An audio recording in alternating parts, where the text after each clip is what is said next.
There is a law that governs the space between the visible and the invisible. The sacred always leaves a trace. It never arrives without announcing itself. It never enters without altering something. The temperature changes. Sounds distort. The air becomes denser, as if oxygen itself had become conscious. We believe that the spiritual is vague, ethereal, impossible to detect with our limited senses. But the universe always provides signals when something from the other side crosses the membrane. There was a woman in Nazareth, over 2,000 years ago, who was alone in her room when the air changed. She did not hear footsteps. She did not see a door open. But she knew, with every cell of her body, that she was no longer alone. And when she finally looked up, there was a being standing in front of her, so bright that her eyes could not focus completely, uttering words that would change human history forever. Angels are not metaphors. They are not comforting feelings, nor well-meaning coincidences disguised as divine intervention. They are entities with substance, with purpose, with the capacity to manifest in the physical space in ways that challenge but do not destroy the natural laws. And according to ancient texts, according to records of encounters spanning thousands of years, there are specific patterns in how they announce themselves. There are detectable signatures. There are 5 main forms, repeated over and over again in the scriptures, in which their presence becomes undeniable. The first is the change in the atmosphere, and it is not subtle. When an angel enters a space, the very air reorganizes itself. Physics changes. In the book of Judges, a man named Gideon was threshing wheat in a winepress, hiding from the Midianites who had occupied his land. It was an act of pragmatic cowardice, of desperate survival. And then the angel of the Lord appeared and sat under an oak tree. The text does not say there was a flash of light or a thunderous sound. It simply says that he appeared. And Gideon knew. Something in the environment shouted to him that this was not human. The temperature probably dropped. The ambient sound, the insects, the birds probably stopped. The air became heavy. This pattern repeats. When the angel Gabriel appears before Mary, the text says she was disturbed by his words. But before the words, before he said anything, there is an implication of disturbance. The original Greek suggests visceral shock, a physical reaction before mental understanding. Her body recognized the presence before her mind could process it. And what her body recognized was a fundamental alteration in the environment surrounding her. Modern science has words for this. When something with a powerful electromagnetic field enters a space, it affects everything around it. Compasses go crazy. Electronic devices fail. Sensitive people report headaches, nausea, a feeling of pressure in the chest. And ancient texts describe exactly these sensations when angels appear. They did not have the vocabulary of electromagnetic physics, but they described the symptoms with clinical precision. So the first sign is this: a sudden and inexplicable change in how the space feels. Not gradual, instantaneous, as if someone had turned a dial on reality itself.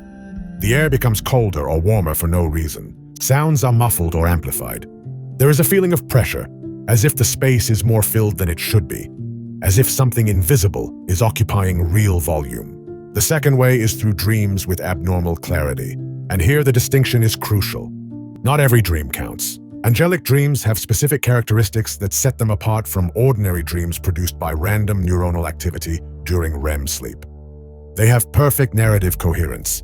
There are no illogical transitions typical of normal dreams where you are in your house, and then, without explanation, you are on a beach, and that doesn't seem strange to you. Angelic dreams maintain spatial and temporal consistency, and when you wake up, they do not fade away. They remain with photographic clarity, as if they were memories of something that really happened rather than something your brain generated. Jose, the earthly father of Jesus, receives 4 angelic messages through dreams. Each time, the angel appears, gives specific instructions, and disappears. And each time, Jose wakes up and acts immediately. There is no doubt. There is no, was it just a dream? There is absolute certainty. After Jesus' birth, when Herod plans to kill all the boys under 2 years old in Bethlehem, an angel appears in Jose's dream and tells him exactly what to do. Get up, take the child and his mother, flee to Egypt, stay there until you are told. Jose wakes up in the middle of the night, packs, and leaves. He does not wait until morning. He does not consult with Maria. He does not rationalize that it was probably just anxiety manifesting as a nightmare. He knows, and this is the scoreboard. If after a dream you find yourself with knowledge you didn't have before, with instructions so clear that they require no interpretation, with a sense of urgency that eliminates all hesitation, then something more than your subconscious was involved. Normal dreams are ambiguous. They require analysis. Angelic dreams are orders of operation. There is another aspect of this that the texts mention but rarely emphasize: resistance to forgetting. Ordinary dreams fade within minutes. You can remember fragments if you focus immediately upon waking, but even those fade during the day. Angelic encounters in dreams do not fade. Jose remembered every word, every detail, decades later. People who have had these encounters report the same. They can reproduce the dream word for word, image by image, years later, as if it were recorded in their memory, with technology superior to what the human brain normally uses. The third way is through inexplicable physical rescues. And this is where skeptics get nervous because these stories challenge causality. There is a prison cell in Jerusalem around the year 44 AD. The Apostle Peter is sleeping between two soldiers, chained with two chains, with guards watching the gates. Herod Agrippa. I plans to execute him the next day. No escape is possible. The prison is specifically designed to contain high-value political prisoners. And then, in the middle of the night, an angel appears in the cell. The text is very specific about the sequence. A light shines in the cell. The angel strikes Peter on the side to wake him up. The chains fall from his wrists. The angel tells him to get dressed and follow him. Peter obeys but thinks he is having a vision, that none of this is real. They pass the first guard, then the second. They reach the iron gate leading to the city, and it opens by itself. They leave, walk down a street, and then the angel disappears. And only then does Pedro realize that he has just been freed from a maximum security prison by a supernatural being. The guards saw nothing. There was no alarm. The chain simply fell. The door simply opened, and Pedro simply walked, guided by something operating on a frequency that human security could not detect. This type of rescue has a specific signature. It occurs when the situation is humanly impossible, when all logical paths are closed, when there is no plan B. And then, suddenly, there is an exit that should not exist. It is not always as dramatic as a prison escape. Sometimes it is a car accident, where the laws of physics suggest you should be dead, but you walk away unscathed. Sometimes it is a terminal illness that simply disappears, and doctors have no explanation. Sometimes it is a door that opens in your career, in your relationships, in your life, at a moment when statistically there should be no doors. The key is impossibility. Angels do not intervene in situations you can resolve yourself. They do not do what you can do. They do what you cannot. And when they do, they leave an explanatory void. Something happened. You are alive, you are free, you are healed. But there is no logical path from where you were to where you are now. The fourth way is through encounters with strangers who disappear. And this is perhaps the most unsettling because it is the closest to ordinary experience. There is a man in the book of Genesis named Abraham. He is sitting at the entrance of his tent in the heat of the day when he sees three men standing nearby.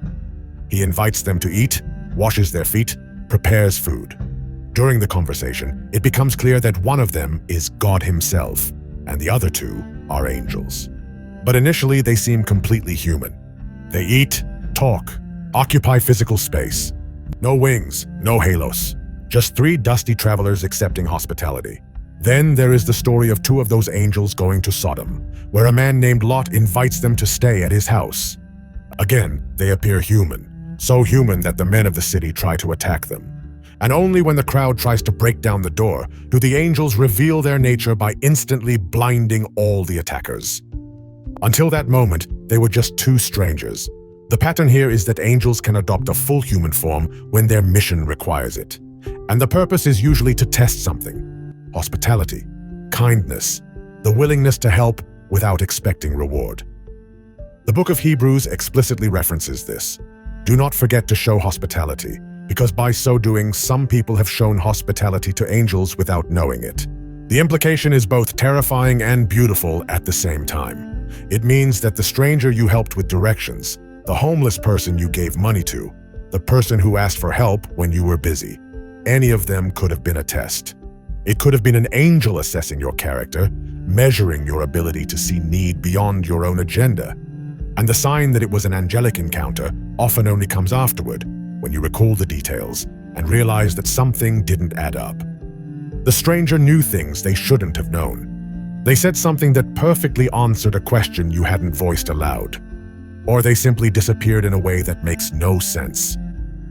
You were talking, turned away for a second, and when you looked back, no one was there. And you were in an enclosed space, in a hallway with no exits, in a situation where they couldn't have left without you seeing. There are countless modern testimonies that follow this pattern. Someone has an accident on a deserted road. A stranger appears, helps them out of the car, calls emergency services, and then disappears before the paramedics arrive. When the police check the area, there are no tire tracks, no evidence of another vehicle. Someone is lost in a foreign city, without money, without a phone, with no idea how to get to the airport. An elderly person appears, gives them perfectly clear directions in their native language despite being in a country where no one speaks that language, and then turns a corner. When they follow 2 seconds later, the street is empty. These encounters have a signature. Perfectly calibrated help arriving at the exact moment of greatest need, followed by a disappearance that violates the laws of space and time. And they leave the person with a question they can never fully answer. Who was that person? The fifth way, and perhaps the most subtle, is through inexplicable peace in the midst of chaos. This is not the peace that comes from solving the problem. It is the peace that comes before resolution, during the crisis, when logically you should be paralyzed by fear. And it has a specific quality that people who have experienced it consistently describe. It is active, not passive. It is not the absence of fear. It is the presence of something stronger than fear. When Daniel is thrown into the lion's den, he spends the night with animals that should tear him apart. In the morning, when the king comes to check if he is alive, Daniel responds calmly, "My God sent his angel, who shut the mouths of the lions." There is no trauma, no retrospective panic, only peace. Because the angelic presence not only protected him physically, but also eliminated the fear response that any normal human would have in that situation. When Paul and Silas are in prison in Philippi, beaten and bloodied, with their feet in the stocks, at midnight they are singing hymns.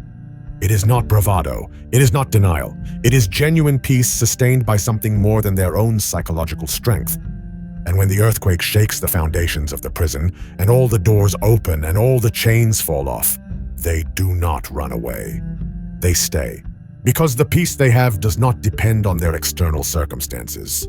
This is the most difficult signal to verify because it is completely internal, but it has observable markers. People in this peace make decisions that don't make sense from a self-preservation perspective. They stay in dangerous situations when they should run away. They speak the truth when silence would be safer. They forgive when revenge would be justified. And when you ask them how they can do that, they have no rational answer. They only know that there is a presence, something that surrounds them, something that whispers to them that everything will be fine, even when all the evidence suggests otherwise. Psychologists try to explain this as dissociation or as a sophisticated coping mechanism, but that does not explain the results. Because people in this peace not only survive, they thrive. They make the right decisions with incomplete information. They find solutions they shouldn't be able to see. And when everything ends, when they look back, they can trace a line from the crisis to the resolution and see that they were guided step by something that knew the way even when they did not know it. Now, the inevitable question arises: why do some people experience these signals and others do not? Why do some have dramatic angelic encounters while others live entire lives without a single verifiable indication of supernatural intervention? Ancient texts suggest that it has less to do with merit and more with mission. Angels appear when there is specific work to do, a message to deliver, a protection to provide, because the person is on a path leading to a purpose that affects more than just themselves. Abraham receives angelic visitors because he is about to become the father of nations. Mary receives Gabriel because she is going to give birth to the Messiah. Joseph receives dreams because he needs to protect that child. Peter is rescued because the early church needs him. Paul finds peace in prison because he has letters to write that will change theology forever. But that does not mean that angels only appear for famous people or events of global historical importance. It means they appear when someone is at a turning point, when a decision, an action, a moment can change not only their life's trajectory, but also the lives they touch. And sometimes those trajectories are small but crucial. A father who decides not to abandon his family, and that decision saves his son from a path of self-destruction. A person who decides to help a stranger, and that stranger later saves others. A moment of honesty that changes a corporate culture affecting thousands of employees. Angels operate on a different time scale. They see the ripple effects of human actions in ways we cannot. And when they intervene, it is because they have calculated that this person, at this moment, needs this specific nudge to stay on the path that produces the best possible outcome. But there is another factor: receptivity. The text also suggests that angels do not force their way into spaces where they are not welcome, where there is total cynicism, where there is absolute rejection of anything beyond the material world, where someone has completely closed off that dimension of reality. Angelic intervention becomes almost impossible. Not because angels cannot penetrate disbelief, but because operating requires some level of human cooperation. It requires that the person, even if skeptical, is at least open to the possibility that there is more to reality than what can be measured. It is like a radio frequency. The signal is always transmitting, but if your receiver is tuned to the wrong frequency, or if it is completely turned off, you will not pick up anything. Angels do not cease to exist because you do not believe in them. But your ability to perceive their presence, to recognize their signals, to benefit from their guidance, requires that your receiver be at least turned on. And here is where it gets interesting.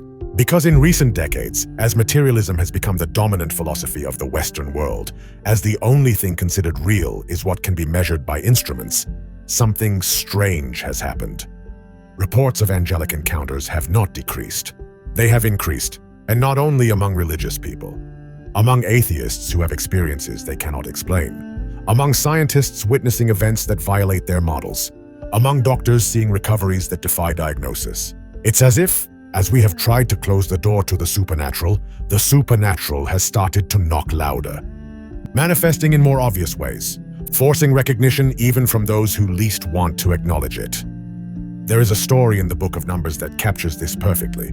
A prophet named Balaam is riding his donkey along a road when the donkey suddenly stops. Balaam hits it, but the donkey does not move. This happens 3 times. Balaam is furious. And then miraculously the donkey speaks and asks why he is hitting it. Only after the donkey speaks do Balaam's eyes open, and he sees what the donkey has been seeing all along. An angel standing in the road with a drawn sword, blocking the way. The angel tells him, "If the donkey had not turned aside, I would have killed you and left the donkey alive." The point of the story is not the talking donkey, although that's what everyone remembers.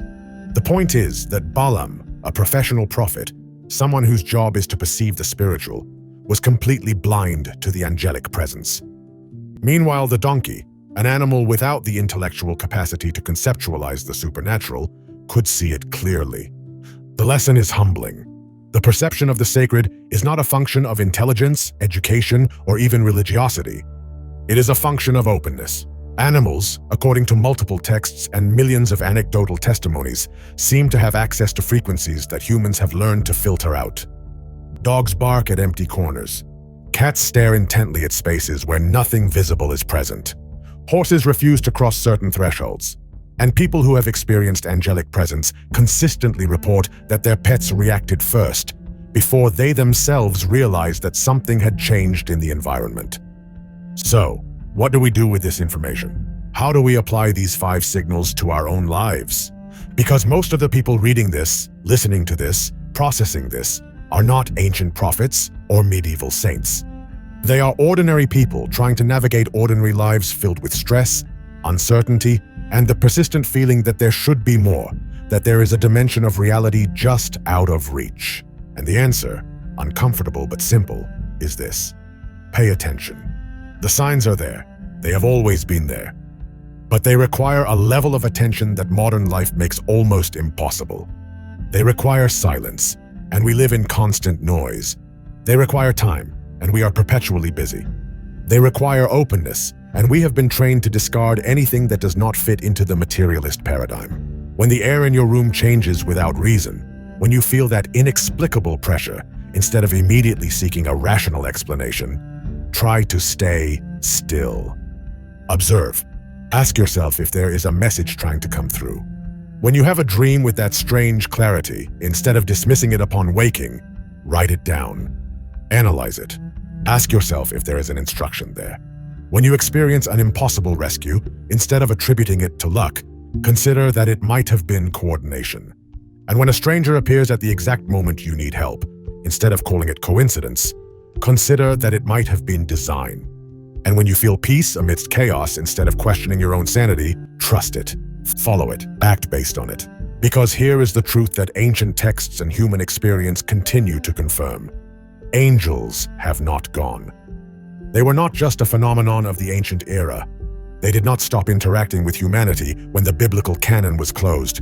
They are still here, still active, still doing exactly what they have always done, delivering messages, providing protection, guiding people along the paths they need to walk. The only question is whether you are paying enough attention to notice them. If your receiver is on, if you have created space in your life for something beyond what is immediately visible and measurable.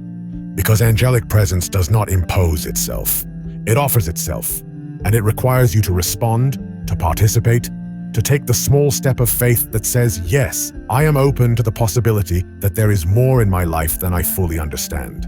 And that step is terrifying, because admitting that angels are real means admitting that you live in a universe that is more complex, more mysterious, more dangerous, and more filled with grace than you thought. It means you are not alone, but it also means you are being watched. It means help is available, but it also means responsibility. It means your actions matter more than you thought, because there are invisible witnesses evaluating every decision, every word, every moment of choosing between compassion and indifference. The angels in your home are not just a comforting promise.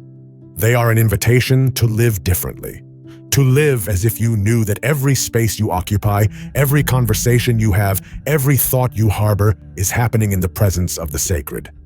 And that changes everything. It changes how you treat people. It changes how you make decisions.